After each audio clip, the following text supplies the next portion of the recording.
आज हम लोग आईपीएससी नोमेनक्लेचर का शेष वाला पोर्शन पढ़ते हैं, देखते हैं उसमें क्या क्या नई चीजें हैं। जैसे सबसे पहला जो था वो मोनोकार्बोक्सिलिक अम्ल तक हमने बता दिया। शेष थोड़ा सा बचा हुआ था, उस थोड़े की ही चर्चा हमको करनी है। इसमें सबसे पहले था श्रेणी। श्रेणी का नाम था क्रम में। उसके बाद अगर हम आते हैं तो क्रियात्मक समूह होता है, क्रियात्मक समूह बनाते हैं। ये शीर्षक है एक तरह से। क्रियात्मक समूह के बाद अनुलग्न लगाते हैं। अनुलग्न में पूर्वलग्न भी हो सकता है, पूर्वलग्न भी हो सकता है, मध्य लग्न भी हो सकता है। हालांकि मध्य लग्न बहुत ज्यादा नहीं होता, बहुत एकाध जगह होता है, एक दो जगह होता है। उसके बाद है सामान्य IUPAC नाम, और एक होता है सामान्य सूत्र। सामान्य सूत्र। और इसके बाद थोड़ा सा लेते हैं जगह उदाहरण के लिए। श्रेणी के नाम में मोनोकार्बोक्सिलिक अम्ल के 3 व्युत्पन्न है, ध्यान से देखना। थोड़ा सा गौर करोगे तुम लोग आईपीएससी नोमेनक्लेचर पढ़ भी लिए हो, इसलिए उससे तुमको बहुत बेहतरीन फायदा होगा। उम्मीद है कि अच्छा फायदा उसका तुम्हें मिलेगा। श्रेणी के नाम में अगर अम्ल के बाद है तो है एस्टर, और एस्टर का क्रियात्मक समूह single bond C double O single bond होता है, और अम्लग्न लगाते हैं, यही मध्य लग्न होता है, तो इसको 8 लगाते हैं, 8 लगाते हैं। और सामान्य नाम में आते हैं तो एल्किल एल्केनोएट हो जाता है। एल्किल एल्केनोएट, एल्केनोएट हो गया। इसमें समान सूत्र वही अम्ल का ही होता है, CnH2NO2। अगर उदाहरण लें तो HCOOCH3, एक हो जाएगा CH3COOC2H5, एक और हो जाएगा CH3COOCH3 हो जाएगा, CH3COOC, एक बार और पढ़ा लेते हैं CH2 करके COO और C2H5। इस तरह से इसके उदाहरण में अलग अलग इसको पढ़ते हैं। एक तरफ OH लगाते हैं, OH लगाएंगे मेथिल, पहले बोलेंगे ये हो जाएगा मेथिल मेथेनोएट, मेथेनोएट। ये हो जाएगा एथिल, दोनों कार्बन है, एथेनोएट, एथेनोएट हो जाएगा। ये हो जाएगा मेथिल एथेनोएट, मेथिल एथेनोएट। और आगे इसका बनाते हैं तो एथिल प्रोपेनोएट होता है, एथिल प्रोपेनोएट। इस तरीके से इसके नाम बनते हैं। अम्ल का एक और व्युत्पन्न है जो हैलाइड के साथ बनता है, उसको कहते हैं अम्ल हैलाइड, अम्ल हैलाइड। सामान्य सूत्र में आएंगे तो COX हो जाएगा। इसको ओइल जोड़ते हैं तो होता है ओइल हैलाइड बोलते हैं, हैलाइड। सामान्य नाम में आएंगे तो एल्केनोइल हो जाएगा, एल्केनोइल, एल्केनोइल हैलाइड, हैलाइड। सामान्य सूत्र में आते हैं तो इसका सामान्य सूत्र CnH2n+1 COX लगाते हैं। और इसका पहला है CH3COCl कर लेते हैं, CH3CH2COBr कर लेते हैं, CH3CH2CH2COI कर लेते हैं। 3 हो गया, 3 हाइड्रोजनों का। X को हम 3 में बांट दिया। X में क्लोरीन होता है, क्लोरीन होता है, ब्रोमीन होता है, आयोडीन होता है। सब पता है कि पता है कि हमेशा हाइड्रोजन का प्रतीक हम लोगों को X देना होता है। जिस प्रकार R हम रख रहे हैं किसी एल्किल समूह को प्रदर्शित करने के लिए, हमेशा एल्किल समूह को R से, जिसमें एक हाइड्रोजन कम रहे, किसी एल्केन के एक हाइड्रोजन को जब हम कम कर देते हैं तब उस समय उसका नाम हम एल्किल बोलते हैं, और एल्किल को R से संबोधित किया जाता है। उसका प्रतीक R, कैपिटल R लगाते हैं। और उसका सूत्र CH3 भी हो सकता है, C2H5 भी हो सकता है, C3H7 भी हो सकता है। सामान्य सूत्र उसका होता है CnH2n+1। जो R बोल रहे हैं ना, R बोल रहे हैं ना, उसका सूत्र होता है CN, कहीं लिख दूं यहाँ पे R बराबर CnH2n + 1, जो R का की जगह पर CH3 हो जाएगा, C2H5 हो जाएगा, सूत्र मिला लेना, वही सूत्र आएगा, डॉट डॉट आएगा ऐसे करके। और अगर एरिन होगा, जैसे बेंजीन रिंग वाला होगा, तो उसके लिए AR बोलते हैं, R की जगह पर AR बोलते हैं, समझ में आ रहा है। और X जो है वह हैलोजनों के लिए प्रॉपर सिंबल है, हमेशा हम लोग X आज तक कहते आ रहे हैं, X रहेगा तो या तो F होगा, या तो Cl होगा, या तो Br होगा, या तो I होगा, क्लियर।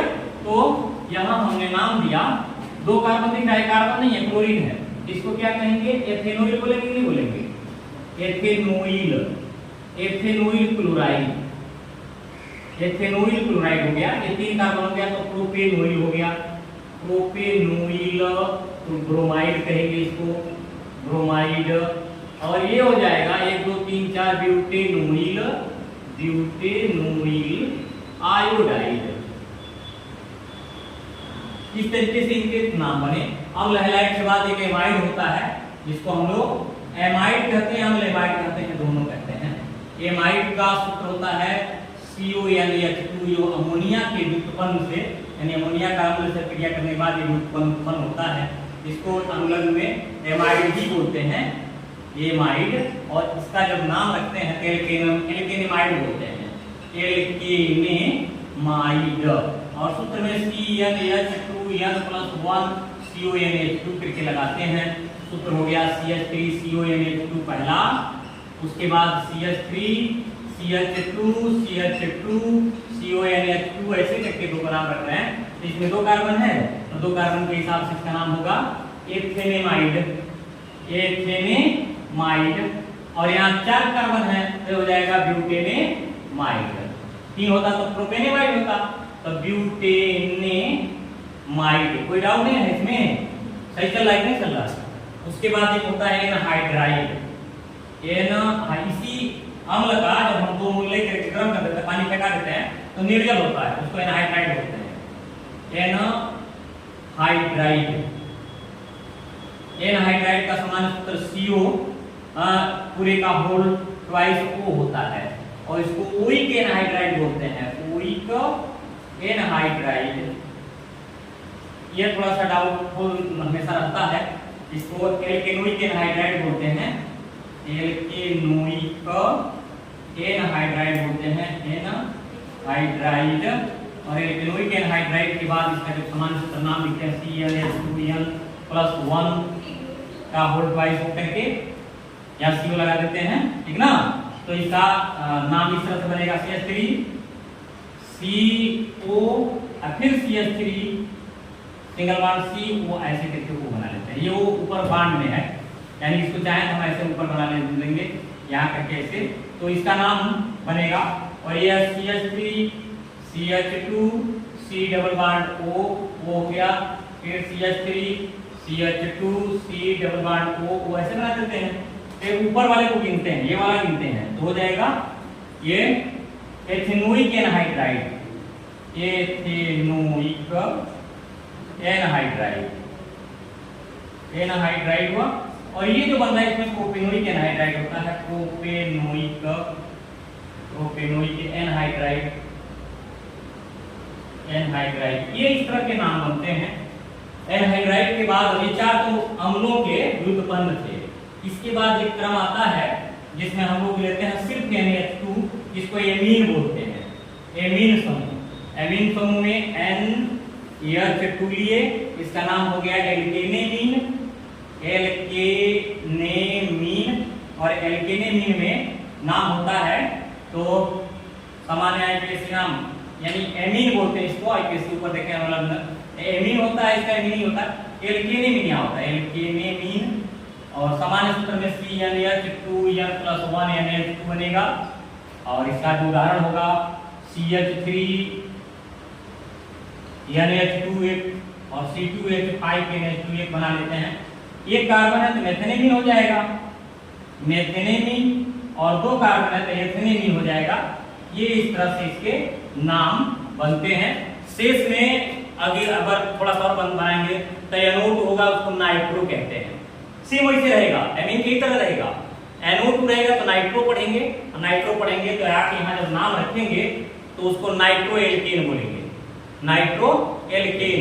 नाइट्रो एल्केन C2H5NO2 अगर रहेगा, जैसे लिखो C2H5NO बोले ना, अगर C2H5 दिया तो O2 रहेगा, O2 तो उसको कहेंगे नाइट्रो एथेन। कुछ तो पहले पढ़ा, अगर NO2 रहा तो नाइट्रो एथेन, अगर NH2 है तो एथेनिन। बहुत इतना फर्क है, नाम इतना फर्क पड़ेगा, ऑक्सीजन और हाइड्रोजन का फर्क है यहाँ। तो इस तरीके से नामकरण जब करते हैं तो NO2 रखते हैं। एक होता है सियन, जिसको साइनो समूह कहा गया है।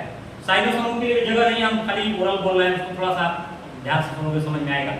सियन को हम जब गिनते हैं तो साइनो एल्केन बोलते हैं, साइनो एल्केन, तो साइनो मेथेन होगा, साइनो एथेन होगा। लेकिन अब आपके नए नामनक्लेचर में बदल दिया गया है, साइनो को कार्बन गिन दिया जाएगा। जैसे मान लो CH3Cl लिखा हुआ है, कहीं लिखा है इस तरह से CH3Cl, तो इसके कार्बन को गिन दिए तो 2 कार्बन हो गया ना, यहाँ पे ऐसे 2 कार्बन हो गया ना। तो इस 2 कार्बन वाले को जब हम लेंगे तो लिखेंगे एथेन नाइट्राइल, इसको पढ़ेंगे तो हो जाएगा एथेन नाइट्राइल। नंबर देखो थोड़ा सा क्या किए हैं, जिस कार्बन को हम साइनो के साथ साइनो बोल रहे थे तो साइनो मेथेन पढ़ते, CH3Cl को मैं पढ़ता साइनो मेथेन, लेकिन साइनो मेथेन को हमने यहाँ कार्बन की काउंटिंग में डाल दिया। तो जो कार्बन को काउंट कर दिया उस समय इसका नाम हो गया एथेन, लेकिन एथेन के साथ एन लगा हुआ है तो एथेन नाइट्राइल बोलेंगे। जिस एन को हम काउंटिंग से कार्बन से हटा दिए हैं उसको अब नाइट्राइल बोल करके पूरा नॉमेनक्लेचर उसका कंप्लीट कर लेंगे। यानी कुल तक माना जाए तो एक IPSC के हिसाब से जो कंट्रीज के जूरी द्वारा इसको एक्सेप्ट किया गया है उसमें ये सब नाम इसी तरह रखे जाते हैं। और एक होता है हैलो, जिसको हम लोग कहते हैं, जो लास्ट में हम कहते हैं हैलो। हैलो भी एक हाइड्रोजन जिसको बोलते हैं हम लोग एल्किल हैलाइड, वह है श्रेणी के नाम में आएगा एल्किल हैलाइड। एल्किल हैलाइड में एक्स रहेगा, यहाँ सिर्फ एक्स, CO नहीं, एक्स रहेगा। नाम रखेंगे तो हेलो बोलेंगे, यहाँ रखेंगे तो हेलो एल्केन कहेंगे। इसमें CnH2n+1 एक्स रहेगा और इसमें मान लो हम C2H5Cl बोल दिए, C2H5Cl तो उसको क्लोरोएथेन कहेंगे। C3H7Br रहेगा तो ब्रोमोप्रोपेन कहेंगे। मतलब मेरे कहने का मतलब है कि कार्बन के काउंटिंग के बेस पर हम हाइड्रोजनों का भी नाम इस तरह से रखते हैं। मतलब आज हमको पूरा जितना नॉमेनक्लेचर का एक ग्राफ था ये हमने कंप्लीट कर दिया। अब इसको तुम लोग जिस तरीके से जय बार मन करेगा उतने बार रिपीट करोगे, हमें लग रहा है कि नॉमेनक्लेचर में तो तुम्हें प्रॉब्लम नहीं आएगा। ओके।